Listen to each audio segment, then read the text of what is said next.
Oi, where's Terry? Burgess!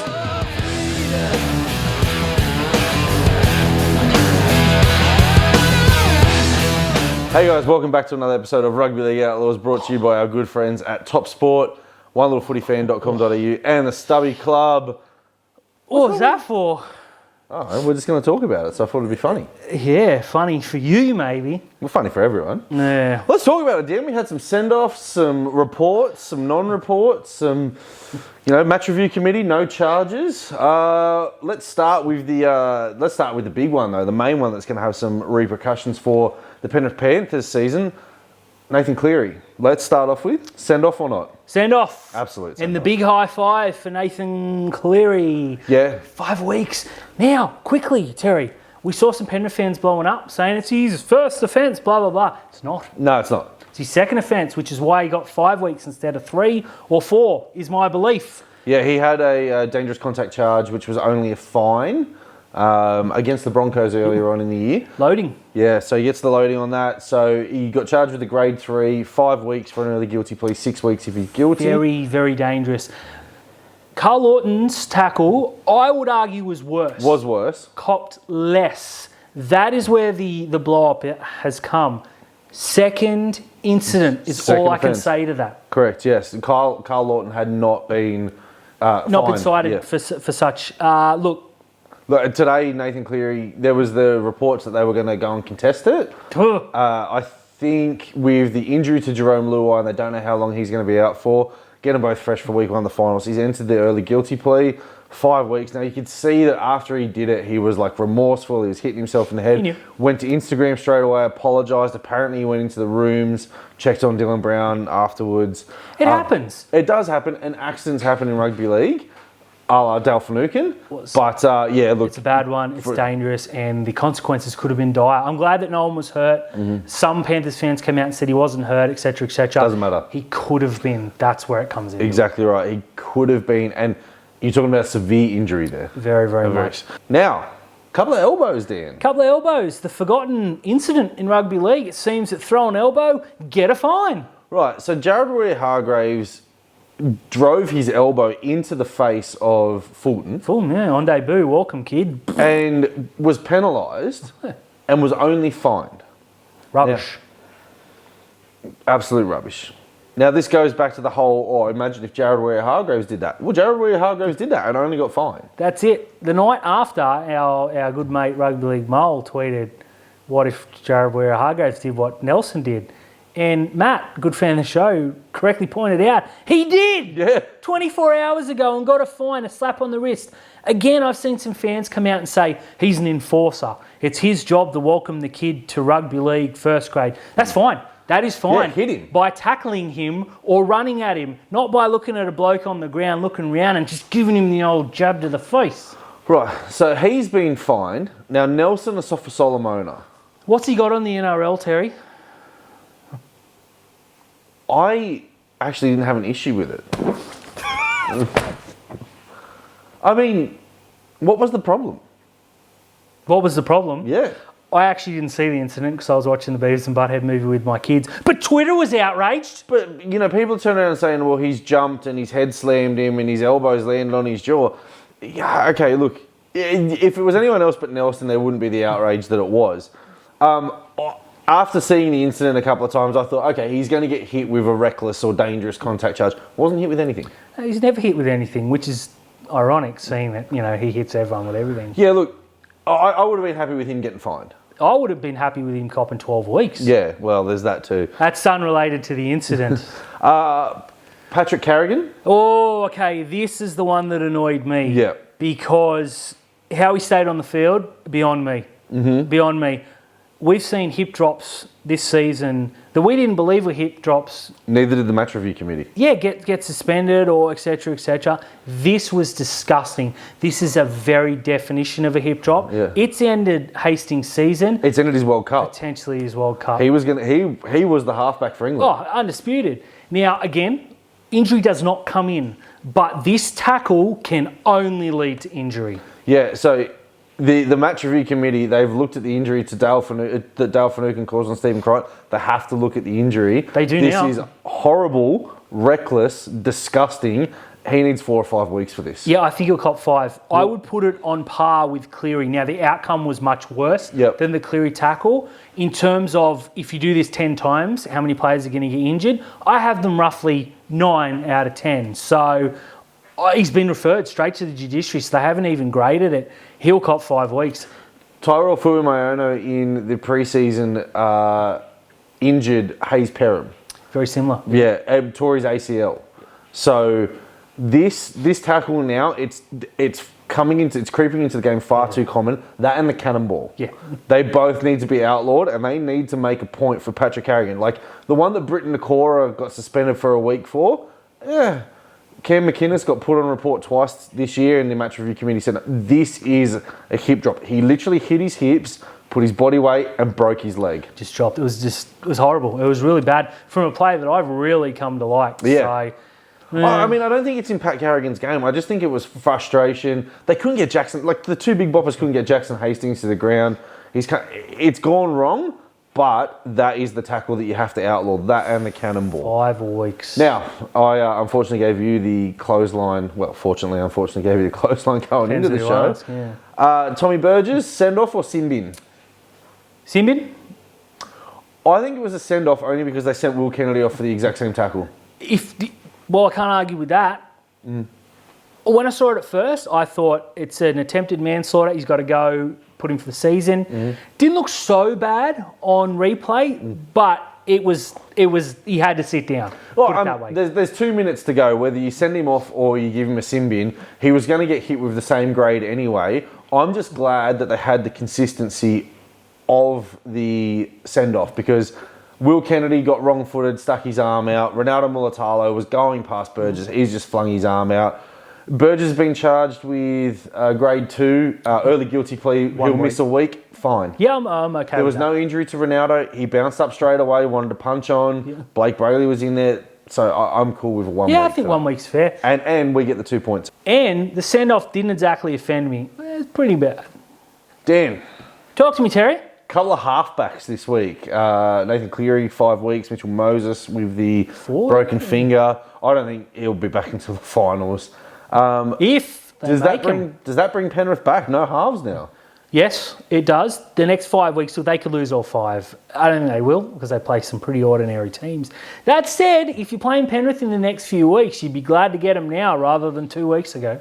I think Penrith have got enough star power in their forward pack and enough quality in their back line to get enough. They'll win 3 out of 5. Oh, yeah. We've been denied to see what if this Penrith season could have been. That's true. But, Cleary had to go. Unfortunately, Luai got injured. Now, they, instead of only losing 1 game all year, they're probably going to lose 3 or 4. Yeah, there's a line of thinking that they probably would have rested players anyways. Because the minor premierships only 1 win away. I think the 8 points clear, another was 10, and it's done and dusted. I don't think it really affects the outcome. It does bring Penrith back in that they're going to play finals week 1 with at least 1 player who's been out for 5 weeks, potentially 2 in the halves. Now, they're pretty decent players. I'm happy to admit that, as hard as it is. They'll probably hit the ground running, but there is a chance that they'll come in underdone. So if you're going to get Penrith in week 1, you're probably feeling good about yourselves. Now, Nathan Cleary missed the beginning of the season and just slotted in. So, he's got the quality. It's Jerome Luai. Does Luai, absolutely. Yeah. So O'Sullivan comes in and he was very good the other night. He had to run the whole team once Cleary was marked. Now, they're saying Jamin Salmon is going to be the 5'8" this week because Kurt Falls is injured. But when he's back, you'd imagine he'd slot straight back into it. It's not a bad... That's probably better than what the Dolphins run out with next year. So... I'm not too... You're not going to catch me crying too many tears for Penrith. But yes, it does bring... But now Parramatta, with no Mitchell Moses, he's the only one that kicks. He's the only one that organises. He's playmaking. He has been unreal this year. 1,000 try assists. And the thing for Mitch is every year that he has these outstanding seasons, there's always a couple of halfbacks that step up. Look, he's shut down now. I think Parramatta, lucky to get that win against Penrith. But that could see them drop to like 8th. Yeah, I still see them making the 8. I think they've got a fairly favourable draw coming in some games that they might win. Unfortunately, and I don't mean to pile on because I quite like the kid, Jake Arthur steps in, that has a humongous golfing quality. Absolutely. They don't have a Kurt Falls or a Sean O'Sullivan step up. No, they don't. So those two, like Penrith come back, Parramatta. And Para, I would argue, off that win, were ready to go to that next level and really push for that top 4. I think, unfortunately, that injury stunted it. Again, not too many tears because I'm very, very biased in my rugby league. It's a shame, though, because I actually really like Mitchell Moses. Does this hinder Penrith's chances to go back-to-back? Yes, it does. Players, I don't care how good they are, they come in off 5-6 weeks off. It's very tough. They're going to hit the ground run. They're going to win 4 straight or 3 straight in the finals. It's a chance they might lose, whereas if you asked me 3 weeks ago, no chance. Yeah, I don't think it's going to hurt them too much just because at the beginning of the year, Nathan Cleary stepped into the team after missing the first 3 or 4 games. But in saying that, Jerome Luai had been there. So this is where I could see, though, Jamin Salmon's on the bench at the moment as the utility. I could see come finals time, maybe week 1, Sean O'Sullivan takes that spot. Potentially. Dan, the Broncos, are they copping an Origin hangover or did the Tigers just want it that much more? Tigers wanted it. They were wronged and they played. We said last week could have gone one of 2 ways. Either they're going to whinge and cry about it and just go up and they get flogged, or they're going to come out and say, no, not this week. I think Tigers were very, very, very good. Probably their best performance of the season. Best performance for a couple of years. That's it. Brisbane were a little below par. There's a little bit too much give it to Reynolds and Hope for mine. Mm-hmm. I see cracks. That forward pack is very good, but they're going to lose one of their top 2 forwards for a couple of weeks. Also, Tessie New at fullback. Rocks and diamonds. I think he's played 9 games this year, and the Broncos are now 4 wins and 5 losses. And Tamari Martin has played 9 games for 7 wins and 2 losses. Yes. Tessie New is a real issue at the back. He is. Week to week, he can be the best player on the field or the worst player in the field. There's not a lot of games where he falls in the middle. That is an issue come finals time. They've got to get Tamari Martin. But he don't want to be there anymore. He doesn't want to play because they tried to trade him. They don't. And the one player who needs to stand up is Tony Staggs. He was disgusting this week. Not through lack of ability, through lack of effort. Yeah. Every time they go right, you think, Tony's down. Oh, no, he's past it. I know at the beginning of the year there was this, was it Talakai, was it Katoni Staggs? Obviously, Katoni Staggs won the game against the Sharks, was one of the best players on the field that night. But if you have a look at what Talakai has done since, he's still been so consistent. 225 metres on the weekend, goes in looking for the ball, takes the tough hit-ups. Mm-hmm. He's averaging 170 metres at centre, and that's what he does. Whereas Katoni Staggs, you could just go through a whole game like we did on the weekend, and you don't even notice him. Runs sideways 170 metres. Terry, I want to take a moment. Mm-hmm. We don't usually do this. I don't like to get sappy on this show, but we want to shout out a friend of ours. Yep. Young Lockie, who went through the ringer last week thanks to some NRL refereeing incompetence. Yes, I said it. This week, got to cheer his boys home against Brisbane. We're happy, and not just because it helped the Sharks heaps, but mainly because it helped the Sharks heaps. Yeah, good stuff, Lockie. And his mum, Courtney, as well. Legends. Taking him all around the country, making sure that he's not missing any games. And the Tigers fans at the end of the game, Jackson Hastings on one leg, all going to all the fans. That meant so much to him. And thanks for helping the Sharks out, Lockie.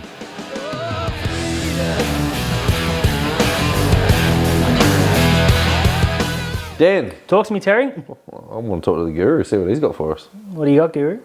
G'day, boys. Thanks for having me on once again. The end of round 20. What a round it was. So much happening. This competition, it's been turned on its head. Nathan Cleary, suspended for 5 weeks. You will not see him until the final starts. Also, Jerome Luai out. We spoke about this last week. A massive test for the Penrith Panthers. It will be interesting to see what they do. I think a lot of people are expecting Jamin Salmon to jump into the 5'8 jersey to partner Sean O'Sullivan. Seems pretty likely to me, but just one to keep an eye on. They have got young Isaiah Katoa. He's signed with the Dolphins next year, and I've heard the Penrith Panthers, they're not overly happy that he's leaving, so they weren't even planning on using him in reserve grade this year. They may have to use him in first grade now, unless they go with Jamin Salmon. The other option, play Api Curacao in the halves. You're not going to have him next year anyway. It'd be a good opportunity to get some experience into Mitch Kenny and, more importantly, into Sonny Luke. So keep an eye on that situation at the Penrith Panthers. I think they've got the minor premiership wrapped up as it is. If they can just win one more game on their run home, I think they are locked in for the minor premiership. But a big test for the Panthers. The boys are going to be fresh for finals, though, which makes it really,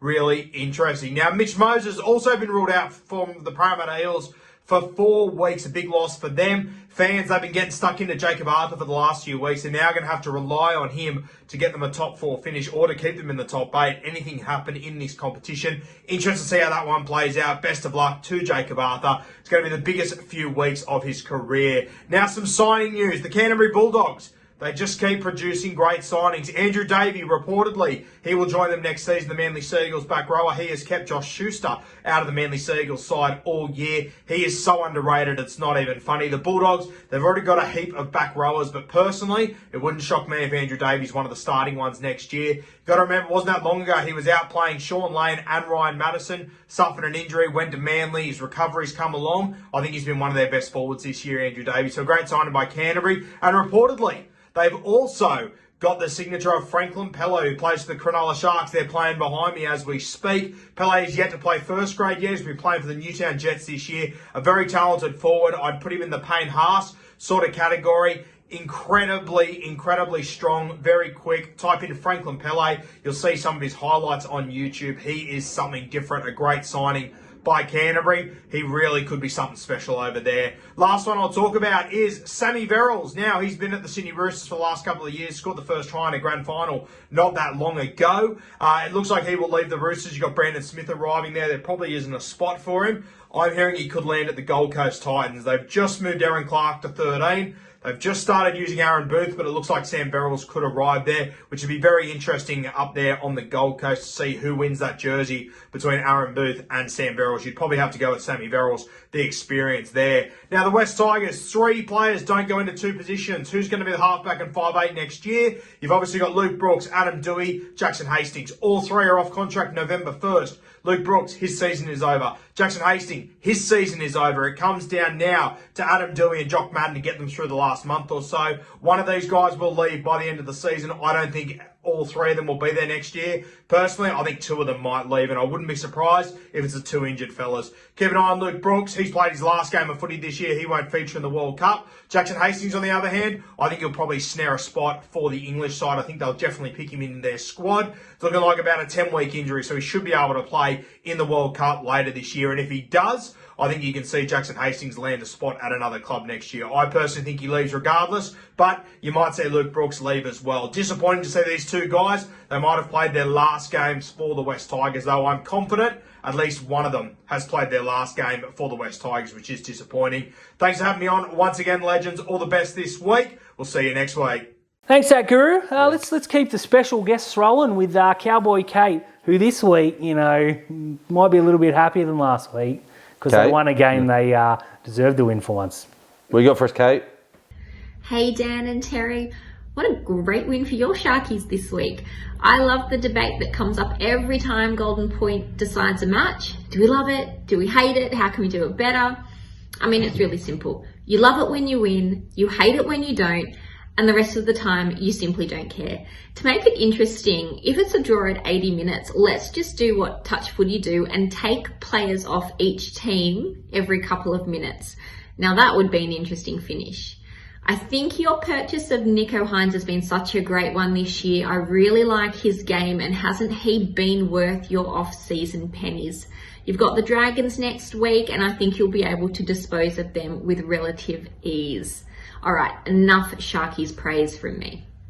In good news for me and other Cowboys fans, our team was back to pre-origin form as we piled on the points and kept the Dragons to a donut in the second half. The Dragons did score 1 try in the first half, which was probably due to a little bit of luck, but I did think that they showed some spirit at the start of the game and at the start of the second half with some physicality, but they were predictable and had no spark in attack this week.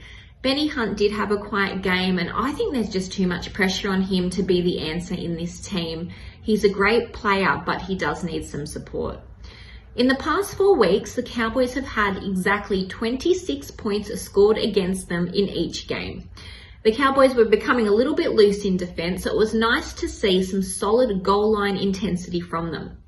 I don't think it's a coincidence that our defensive game tightened up as we welcome back Reuben Cotter to the side, who's been off with a hamstring injury that he picked up after his standout Origin debut. His tackle efficiency so far this year is at 97%. He really has become a key member of this squad and takes his defence to a whole new level, bringing the team with him. At halftime, we went into the break up 10-8. And what I really wanted to see when they came back out after halftime was to give me a reason to believe that we really can make the grand final in 2022. I said after last week's performance against the Tigers, we're still not talking about that in my house, by the way, that we needed to be much better. And while there were parts of the game where we obviously were, there were still some fundamental areas that the team can address. And for me, that's about how they control the game. While our completion rate overall this week against the Dragons was at 86%, huge improvement from last week, and while we made more post-contact run meters, almost double the tackle breaks of the Dragons and 9 line breaks to the Dragons 1, we were still lacking control in moments that could have built pressure. Once we started to control the game and build that pressure, well, the tries were on. It was pre-Origin that in the last 20 minutes we were able to do our most damage. And that was the same in this game, which again speaks to the fitness of this team. The Cowboys rev up as the other teams start to tire. Had the Cowboys got their act together from the start of the second 40, the Dragons were probably looking at an even bigger defeat. It was pleasing to see Scotty Drinkwater had an improved performance on last week, which I knew he would. He's too good to have 2 bad weeks in a row. He scored 2 tries and was impressive once again in attack, proving too much to handle on more than one occasion for the Dragons pack. Jeremiah Nanai, well, I think the rugby league world has literally run out of superlatives for him. Rookie of the year most likely coming his way, and I think he's up to now 16 tries for this season. He scores them for fun, he's only 18, and we can only hope that he has a big career ahead of him in a Cowboys jersey. Val Holmes was doing Val Holmes things again in this game. His impact in the centres this year has been a huge point of difference for this team. He's solid, he reads defensive plays well, but he's also got the brain of a playmaker. This makes him a triple threat and really hard for other teams to manage. I heard he'd ripped it up in pre-season in the middle, but I did wonder if playing centre might clip his creative footballer wings. I'm happy to see that that has not been the case, and he's smart enough to still be creating his own chances in his new position. I'm loving the Val Holmes of 2022. Now, my mate Griffin Neame is another Cowboys player I'd like to mention. He's a young Kiwi from Greymouth, a small town on the west coast of New Zealand's South Island, who left home straight out of high school a few years ago to try and live out his NRL dream with the Cowboys. In 2021, he was elevated to the top squad, and now the rest is history. He made his debut this year and he scored 3 tries, one last night as well. I had the pleasure of interviewing Neame in the pre-season before 2022, and he's a very impressive young man, one for footy fans to keep their eyes on over the next few years. He's another player I hope we can hold on to for the future. At this stage of the comp, I think it's really important that teams capitalise on other teams' losses. With the Broncos and the Panthers both losing this weekend, it was important that we had a strong win. Well, I think that the Panthers are probably still too far in front for anyone to catch. With both their halves now out until finals time, now it's the time for teams who think they have a shot to keep performing well and put pressure on the reigning premiers. We're about to see what this Penrith Panthers team are made of over the next month. Not bad. Still hate him. Yep. Chad's still very average. Terry. Talk to me, Dan. Let's talk some black, white and blue. What a win. What a win. Oh, we lose that game every year in the last 5. But this year, no. Nah, not when you have Nico Hines. How good was he? Iced the game. What I like to see, though, Terry, was in the post-match interview, and I know you were at the game. I unfortunately had to miss it because my daughter pulled rank and didn't want to go because it was cold. They interviewed Nico and said, what about that winner? How good are you going? And he said, well, I owed it to the team because I had a bad pass that put Toby under undue stress, caused an error. They went down and forced golden point. That is what I like to hear from a halfback. Admitted to an error, went out there and fixed it. Who cares about the error now? Yeah, no, what the concerning part from mine, and, you know, I was sitting in the southern stand, so you can see everything that's going on. We were scoring down the other end in the second half, so you can see how the Sharks are setting up. The final 5 minutes of that game, we're up 20-14. All we need to do is kick to the corners. Literally kick to the corners. Like, Latrell Mitchell's not playing fullback at that point in time. Cody Nikorima is. So the second hit up, you've got your line set for Latrell, or the second hit up's going to Cody Nikorima. Yeah. But just kick to the corners. We didn't get one kick in, and the one kick that Matt Moylan went to do was not the option. No, it was really bad. We couldn't hold on the ball in the last 5 minutes. It was like we need a close game to win, but my heart says stop it. Yeah, absolutely. Like, just some game management, and come finals time, like, if we come up against the Rabbitohs again and it's 20-14 with 5 minutes to go, we know now what we've got to do. You've got to get to those kicks, but man, heart in mouth stuff. I love some golden point. Yeah, me too. I hate it, but I love it in equal parts, and I'm more towards love for the pure excitement of the game. Yeah. Latrell Mitchell never misses 3 field goals in a row, so we got a little bit lucky, but 1 from 1 is all we needed. We only needed one chance. I'll say this, the shot that Moylan had from 35 metres out, it just missed. It was going over the black dot, and then the wind took it, man. Was it swirled right at the end. Look, I thought in Golden Point we were going to lose that game. Oh, yeah. Thought Latrell's going to slot it from 100 metres out. He tried from 55. Like, that is just what that bloke can do. And I thought, I can't remember Nico kicking too many field goals. He kicked one against Brisbane this year, which we lost by 9. Which was a problem. But yeah, look, Latrell, you know, one of the shots he had only just missed, and he took it from 45 out, and he was like trying to ice us with a 2-point field goal. Stop it, Latrell. Yeah, stop it, you. What a win. I mean, 2 super important points. Thank God Jason Zamicho is not a very good coach, because when Jed Cartwright went off and they put Latrell Mitchell at left centre, I was like, perfect.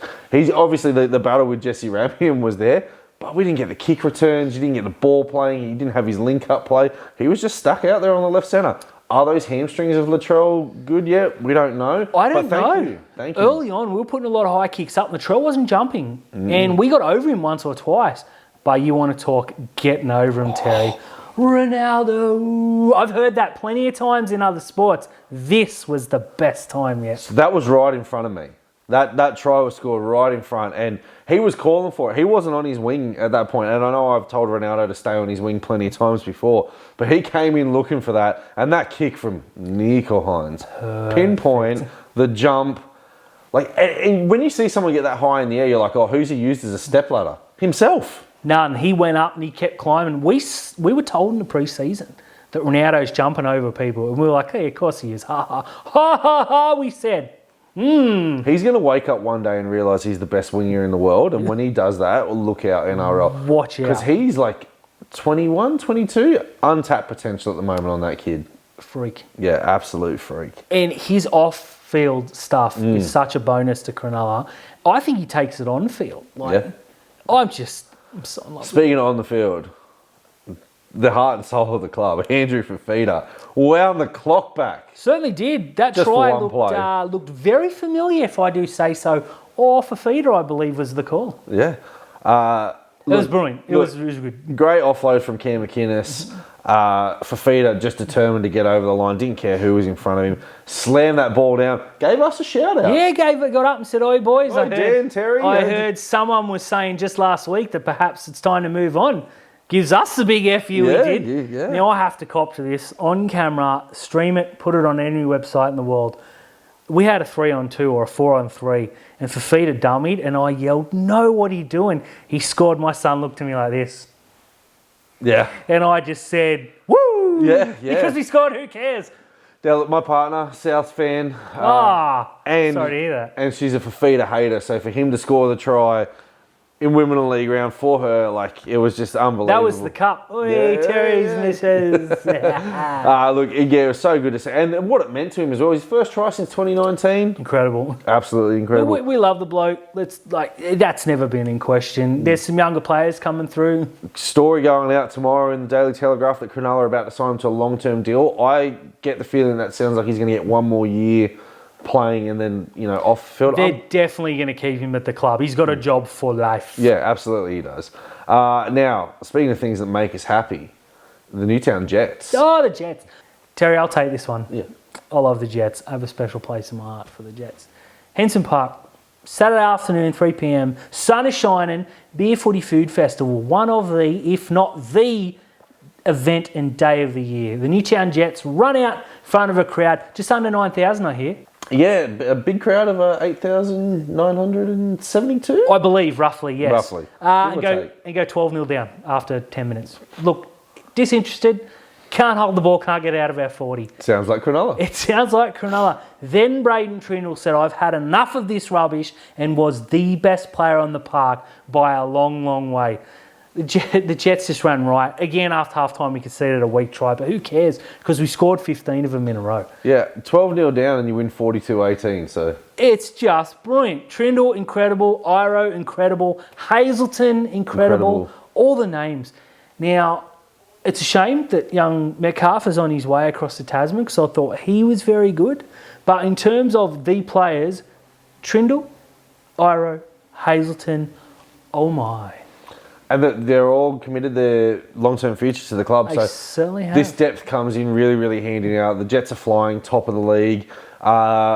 Sensational. I love the Jets. We'll be at all the New South Wales Cup finals games, bringing it live to you. Also, our Jersey Flegg team beat the Rabbitohs 40 points to 16. Back in some serious contention now. Yeah, Sam Stonestreet, who I'm just a massive fan of, he scored 2 tries. Ryan Rivet was sensational. Well, we've got some depth all over the park. We're in the finals for every single grade. It's been a long time since that happened. Yeah. Look, I want to take time to congratulate the club for the situation that we find ourselves in now, the spot we find ourselves in, because last year at this point everyone was still not over the fact that we got rid of John Morris.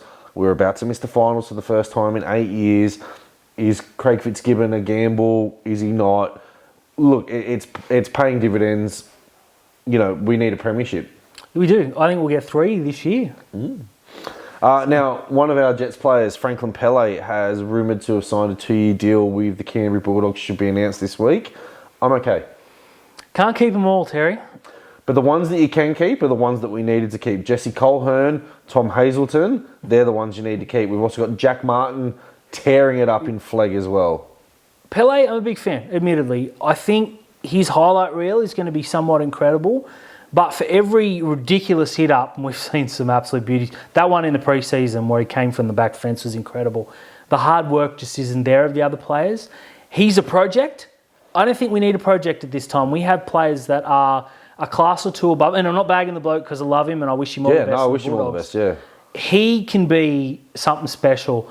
I just don't think there's a position for him in the next 2 or 3 years. So good on him. He can come back to Cronulla, a la the Chad Townsends and the other players of better ilk than him, and come back and win multiple premierships with us. But there will be blow-up because people, whenever you lose anyone, people blow up. Calm down. We've got Jesse Colehern. We've got Tommy Hazelton. We're going to be sweet. Yeah, but have a look. You see the New South Wales Cup highlights of, the big hit-ups and the barnstorming tries. Go have a look at the stat sheet, though. Tom Hazelton, 150 metres, 40 tackles. He does it both sides, and that's what Craig Fitzgibbon wants. He wants a player that does it both sides of the field. If Fitz wanted Franklin Pele in the team, considering that we're playing Aiden Tolman and Andrew Fafita at the moment, Pele would have had a game. Hazelton's had a game. Colehern's had a game. I just want to take another moment, Terry, another shout-out, another feel-good moment. Blake Brayley, your favourite player? Sometimes. When Tommy Burgess attempted to take Ronaldo's head off, the first player in was 3'6", Blake Brayley, shirt-fronted Burgess. Burgess is like, oh, what's happening? And Brayley's like, mate, don't do that again. Mate, you're about to have a cold shower. Yeah, sit down for 10. Yeah. No, look, one in, all in, right? Absolutely. Shirt fronted him. He's half his size and he went right up to him. I respect that. Speaking of respect, And love. everybody this week loves Toby Rudolph as if we weren't the pioneers of the Toby Rudolph fan club. You're all welcome. We're selling memberships. Toby, we know you're watching. We absolutely love you.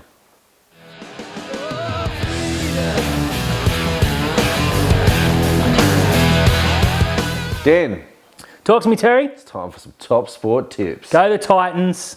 Perfect round between us last week. Somewhat. It was. Yeah, look at beauty. Because what I got wrong, you got right. Well, so it's you're the perfect. one telling the story, It Terry. was absolutely perfect.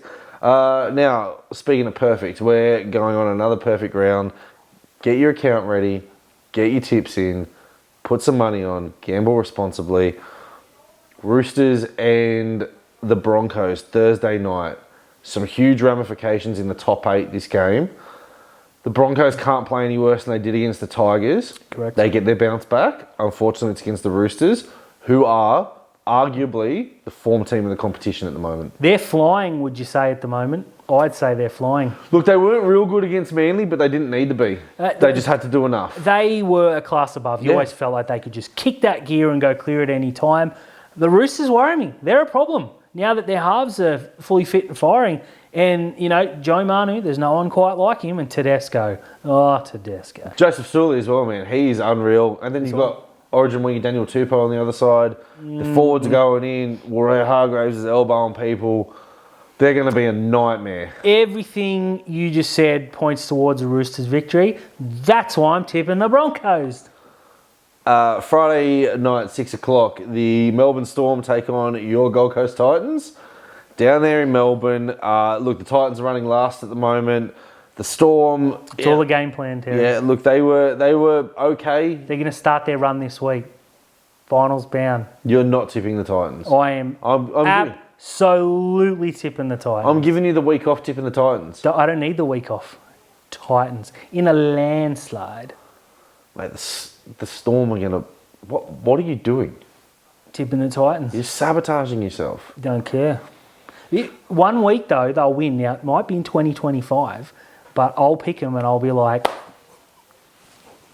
Friday night, we are blessed at Four Pines Stadium in Manly with the Seagulls taking on the Mitch Moseless Eels. And because of that, I am going to pick Manly. They're back to full strength to beat the Eels and keep their season on life support. They are on life support. If they lose this game, they're done. Their season is over. 10th, I believe he set off. Yeah.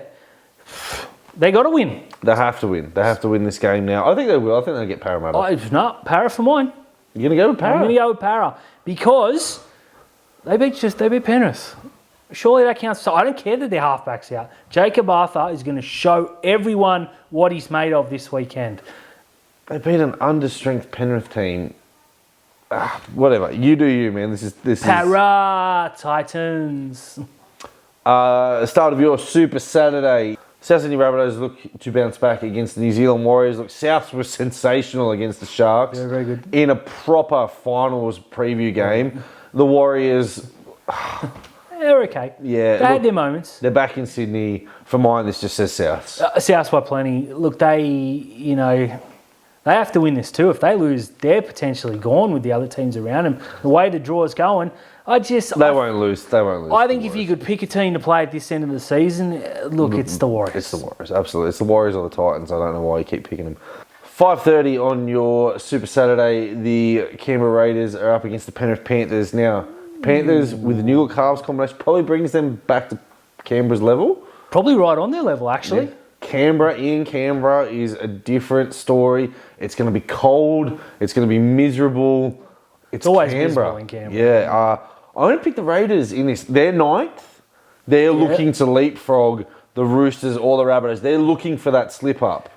I'll tell you what. I'm going to pick the Raiders to keep their season alive. I literally cannot remember the last time Penrith lost 2 games in a row.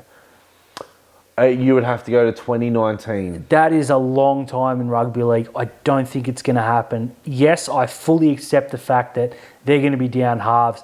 I think, Edwards, Kikau, Coruscant, those 3 especially, Fisher Harris, of course, just never had a night off. Moses Leota. They're going to lift. They're going to have to lift because Papali and Joseph Tarpany are arguably on level with them. This game, I cannot wait for. Joe Tarpanay is the best prop in the world. This is going to be the litmus test for Penrith right now. Without their halves, I'm going to go Canberra on the back of some Joey Tarpanay magic. Also as well, Jamal Fogarty now looks completely over his injuries. Him and Jack White have got a little combination going. I'm saying the Canberra have to win. If they lose this, you can almost lock the top 8 in, and they're going to want to have a key to that top 8. They've still got their key at the moment. I'm going to stick with Penrith just. Now, Saturday night, we're back at Shark Park for the local derby. It's been like 17 rounds since we got to hammer little brother. We're back. This is going to be a cracking game. Now, the Dragon season is officially over after getting belted by the Cowboys. Done and dusted. They have absolutely nothing to lose. And because of that, I'm on the jinx. So, jinx. I'm picking the Dragons. I'm going to tip the Sharks. Oh, smart man would.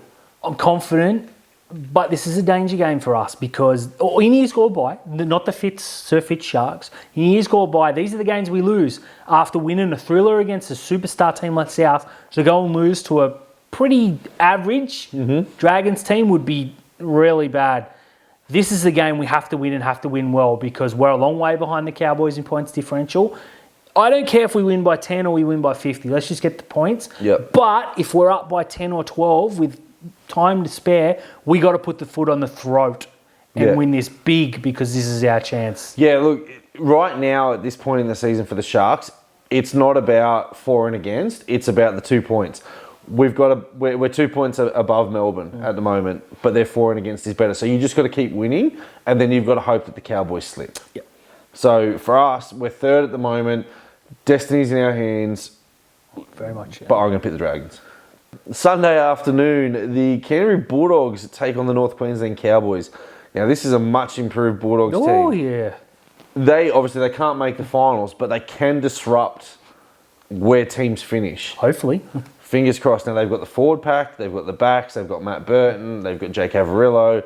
Jeremy Marshall-King is probably the best hooker in the competition at the moment. He is absolutely flying. Oh, my. He's unbelievable. He's the Dolphins' best pickup so far. Oh, absolutely. I want to say this, though. The smartest thing that Mick Potter ever did was put Jake Averillo at fullback because he's unreal. It's come good. Shop, Kiraz, they're all playing out of their skin. What's the difference in the last few weeks? Mick Potter. Mick Potter. And because of Mick Potter, I'm going to take the Bulldogs to upset the Cowboys. I'm going to tip the Cowboys, hopefully jinxing them too, just quietly. I just think, Nanai is... Chad is... Scott Drinkwater. Ooh. I'll tell you what as well. That equals out to her. Yeah, they'll win. Yeah, Tommy Dearden as well. He's playing some sensational He's been a good pickup. Tomalolo, he looked really good. Ruben Cotter back. It's good. But I'm going to pick the Bulldogs to keep this form going. This could be 40 to 36. Yeah, this is going to be a great game. For mine, it may not be the game of the round in terms of finals implications, but it's going to be the game of the round in terms of fun and two teams just going at each other. Entertainment, because the next one is not. Yeah, the next one, if you've got anything to do on your Sunday afternoon, do it. Do not watch this game. Is the Tigers against the Knights. West, if they win this game, they leapfrog the Knights. The Knights are bad. The Knights are terrible. I'm tipping the Tigers. I'm tipping the Tigers as well. Now, Dan, I just want to say Newcastle have got to have been my most disappointing team this year because they've got an origin fullback, they've got an origin centre, they've got an international winger in Dominic Young, they've got Anthony Milford, who's an origin player, they've got 3 origin props, an origin quality back rower, and if Mitch Barnett didn't have the reputation he did, he's probably in the origin team as well. Jaden Brayley, how is this team so bad? That's $1 million question.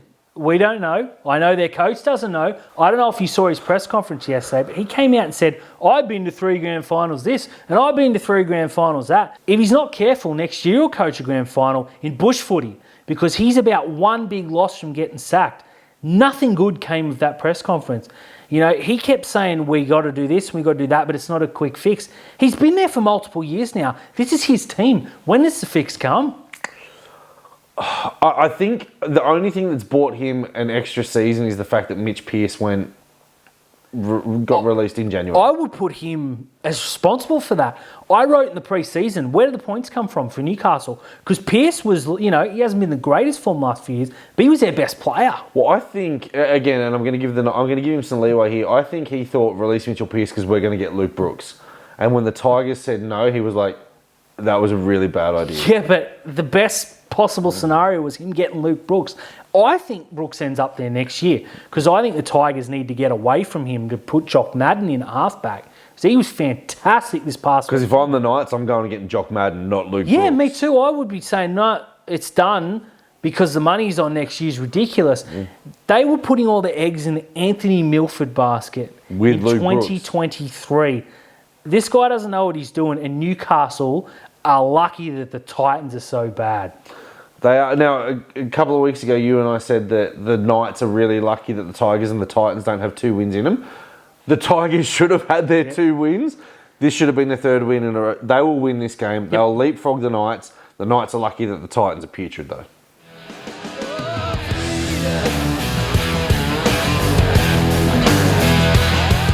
Hey guys, thanks for tuning in to another episode of Rugby League Outlaws, brought to you by Punctured Media, our great friends at Top Sport, onelittlefootyfan.com.au, and at the Stubby Club. Don't forget to like and subscribe, give them some love, buy some merch. Speaking of merchandise, our shirts are flying out the window, the hoodies are gone, the hats are everywhere. Thousands. We love it. You can't go down to the mall without seeing all of our merch now, so don't forget to get your hands on that. Dan? Rugby League. Baby.